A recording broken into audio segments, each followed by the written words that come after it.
Ah, le mercredi, c'est Jardin avec Bertrand et c'est surtout Bertrand et sa bonne humeur. Bonjour Bertrand. Bonjour Katia. Alors de quoi aujourd'hui, quel est le thème de l'émission aujourd'hui? Alors aujourd'hui, nous allons passer en revue les différentes mauvaises herbes qui poussent au printemps et puis voir un peu comment les combattre.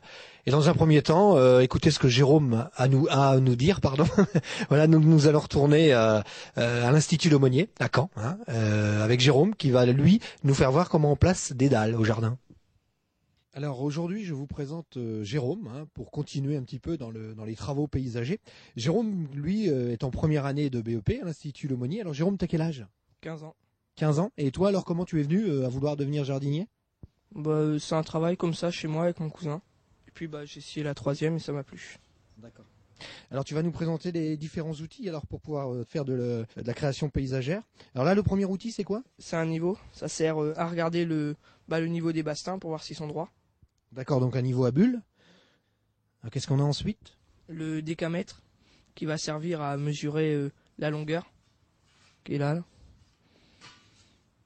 Et ensuite on a le maillet qui va nous servir à enfoncer les piquets pour délimiter l'emplacement de l'ouvrage.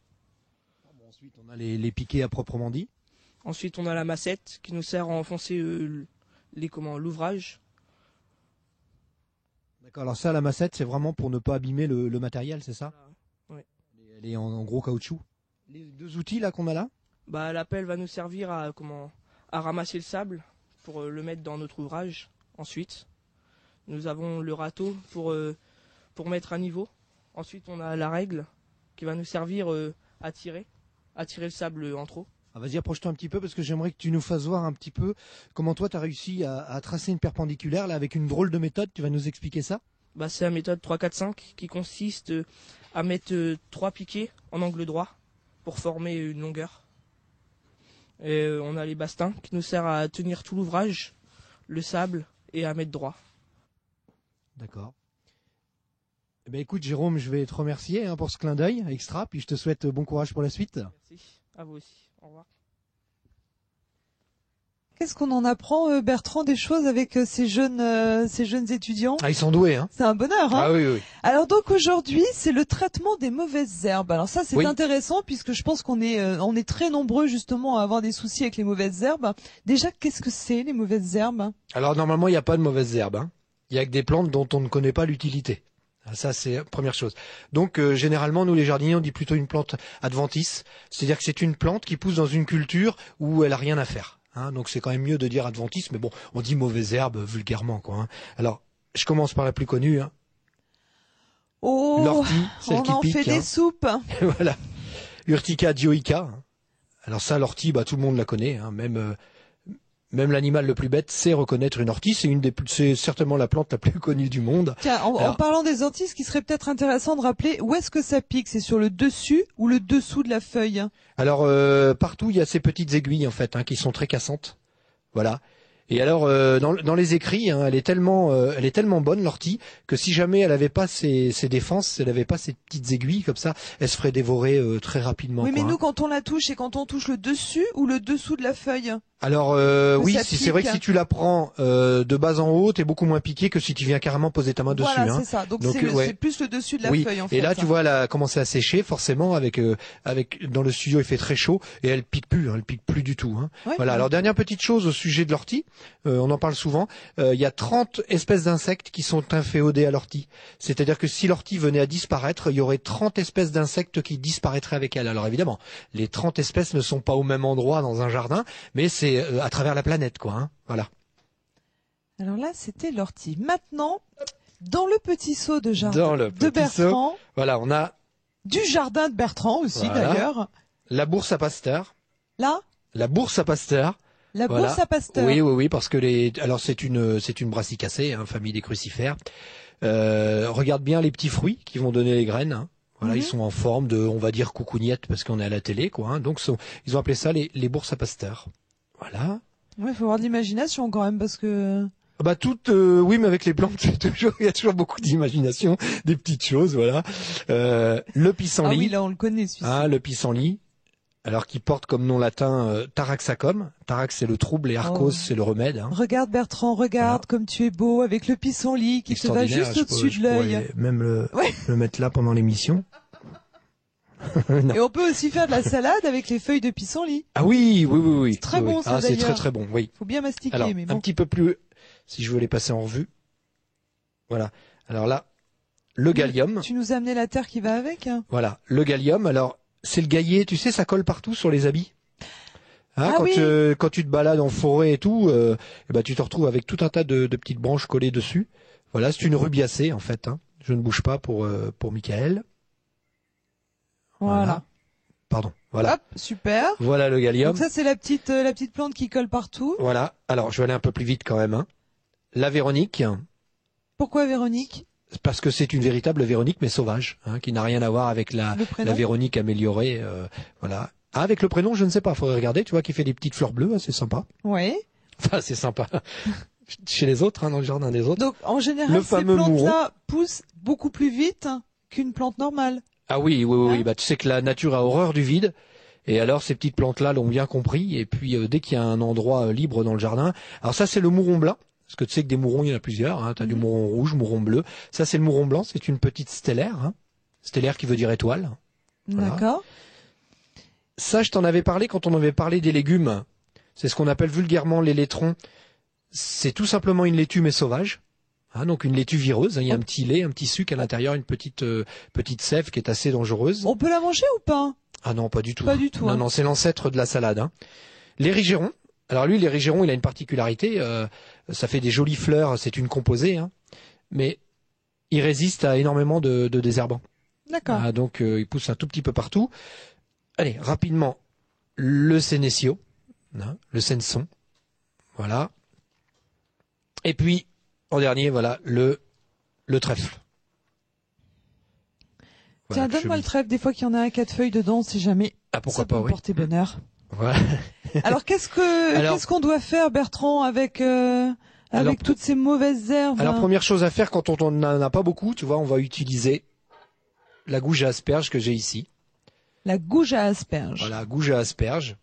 Alors, très intéressant. Pourquoi? Parce que on enlève les racines avec. Voilà, on peut enlever la racine de la mauvaise herbe avec.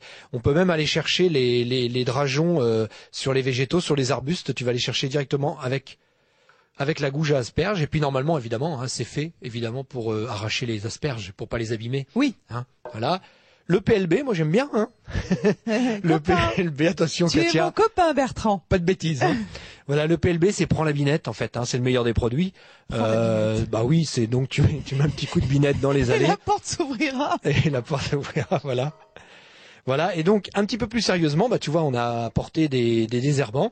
Alors les désherbants, pour toutes ces mauvaises herbes, agissent de façon différente. Hein. C'est-à-dire que s'il y a plusieurs désherbants, c'est parce qu'il y a plusieurs solutions qui te sont présentées. Alors la première des solutions, c'est les désherbants de contact. C'est-à-dire que tu vas vaporiser ton produit sur ta plante et le produit va brûler exclusivement ce qu'il va toucher. Donc c'est un gros avantage, c'est que quand tu as des arbustes qui sont développés, eh bien tu peux traiter au pied des arbustes sans brûler tes arbustes et tu grilles toutes les mauvaises herbes qui sont au pied. Mais ce produit va simplement brûler la plante en la touchant. Mais comment on fait pour pas que ça revienne? Parce que là tu nous donnes les solutions pour enlever les mauvaises herbes, oui. Mais en général on le sait, l'année d'après ça revient. Tous les jardiniers te le diront, une fois qu'une mauvaise herbe est montée en graines, qu'elle s'est semée dans le sol, t'en as pour 7 ans. Tes 7 ans, à chaque fois que tu vas remuer la terre, tu vas ressoulever des graines qui vont arriver et qui vont germer. Hein, donc les jardins où les mauvaises herbes ne reviennent pas tous les ans, c'est très rare. Hein, c'est très rare. Ou alors c'est justement, tu vois, avec la gouge, c'est que le jardinier est sans arrêt à 4 pattes à enlever les mauvaises herbes, quoi. Hein. Voilà. Alors ça, c'était un premier produit de contact. Ensuite, tu as des produits systémiques, c'est-à-dire que ces produits-là sont beaucoup plus forts. Ils vont être véhiculés par la sève de la plante. C'est-à-dire que la plante va absorber le produit par ses racines, ça va monter dans ses feuilles et ça va justement te tuer la plante, mais complètement. Et les graines qui vont avec aussi? Non, alors les graines, tu vas utiliser un autre désherbant encore qu'on appelle un antigerminatif. C'est-à-dire que lui va te déposer, alors tu le fais très tôt dans la saison, tu fais ça tout début du mois de mars et tu as jusqu'au début du mois d'avril pour le faire. Ça va te déposer un petit film sur le sol qui va agir par étouffement et qui va carrément provoquer une petite croûte qui empêchera toutes les graines de germer. Hein, donc c'est un désherbant antigerminatif. Voilà, il coûte très cher cela. Hein. Mais ils sont très efficaces. Très efficaces et indispensables. Indispensable. Est-ce que c'est grave si on les laisse, ces mauvaises herbes? En dehors du fait que ce soit pas très joli. Elles sont invasives, c'est-à-dire qu'elles vont après prendre le dessus sur toutes les autres au jardin. Donc ça se ressème partout. Quand tu as du trèfle partout, après tu arrives même plus à avoir des cultures traditionnelles. Après t'es à quatre pattes, mais pour chercher celui qui a quatre feuilles. Voilà. Ou alors à moins d'avoir un petit jardin. Maintenant c'est vrai que c'est la mode des gestions différenciées, de la gestion différenciée, c'est-à-dire que on laisse un petit peu la nature faire et puis on maîtrise comme ça de temps à autre. Donc tu peux arriver à créer un équilibre, mais généralement faut faire au moins 2 bonnes corvées dans l'année en se débarrassant des mauvaises herbes, quoi. Bon, Bertrand, on passe à la question téléspectateur. Avec ou est-ce plaisir, que tu veux rajouter Non, il y avait rien du tout. Si on fait un petit clin d'œil quand même. Tu nous as apporté un très joli livre qui s'appelle Les jardins ruraux en Basse-Normandie. Voilà. Écrit par un Normand, Michel Vivier. C'est aux éditions du Cressé. Voilà, exactement. C'est sur les petits jardins ruraux, jardins familiaux. Et dedans, il a fait énormément de recherches. Donc, tu retrouves les fraises de Grenteville. Tu retrouves, il parle du melon d'Honfleur. Enfin, il y a tout un tas de choses qui fait voyager, puis qui nous prouvent que la Normandie, il y a encore peu de temps, était une grosse région où il poussait tout un tas de plantes qu'on a oubliées maintenant. Alors, on reste dans les mauvaises herbes avec la question téléspectateur. C'est Nicole de Tinchebray. Bonjour Nicole. Nicole, elle nous a envoyé un petit sachet avec des feuilles qui sont apparemment malades, Bertrand. Alors, je vais les lever pour que Mickaël puisse les voir et tu vas nous expliquer ce qu'il faut qu'elle fasse, Nicole, en fait, pour se débarrasser de ces... Oui, elle nous a envoyé ces feuilles de laurier. Enfin, il y a un petit peu de tout.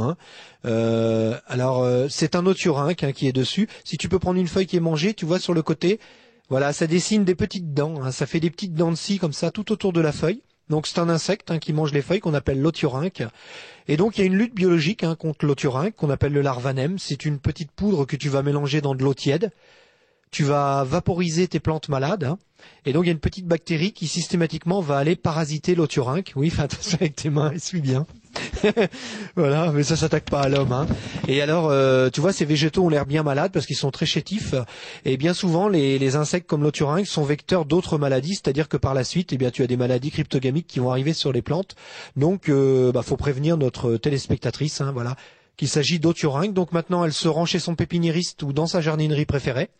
Et elle dit qu'elle a de l'othiorinque et le vendeur va lui donner le produit adéquat. Merci Bertrand, merci beaucoup. On se retrouve mercredi prochain. Avec plaisir, salut. Salut. Je vous souhaite une excellente soirée à tous et nous on se retrouve demain à 18h30. À demain, ciao.